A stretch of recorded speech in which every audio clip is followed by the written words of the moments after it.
China-challenge? Anong klaseng challenge? Pamamagitan ng bridge. Klase ng laro ba yun? Isang famous international card game ang bridge. Marami nagsasabi na astig ang larong yun. Kaya kailangan competitive ang maglalaro, may skills at magaling sa cooperation. Hindi lang mga celebrity ng Mingday University ang F4. Mga big shot din sila sa larong bridge. Kaya ang pinakamagandang paraan lang, para matalo sila, hamon sila maglaro ng bridge. Kaso wala pa nakakatalo sa kanila eh. Meron silang kanya-kanyang special techniques pagdating sa bridge table. Si Pong Meizuo, the treasure and arts ang hobbies niya. Magaling siya sa pagpaplano at matalas ang memory niya sa bridge table. Hindi siya nakakalimot ng basta-basta.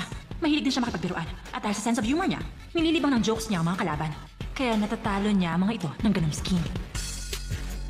Maseryoso naman si Shimen. Galing siya sa isang pamilyang mahilig sa tsaa. Kaya malalim ang kaalaman niya sa tea culture. Pagdating naman sa bridge table, magaling siya sa paggawa ng strategy at alam niya kung paano gumamit ng mind games para lang manalo. Battle God ang tawag sa kanya. Oras sa matalo ang mga kalaban niya, hindi nila maintindihan kung paano sila natalo.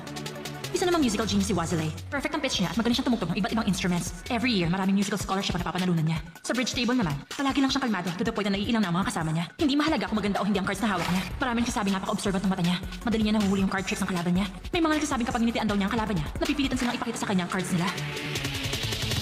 Si Domingsin naman ang pinaka-leader ng F4. Sabi nila genius siya pagdating sa financial. 18 years old pa lang siya nung kumita siya ng napakalakas na stocks at naging legend sa business school ng Mingday University.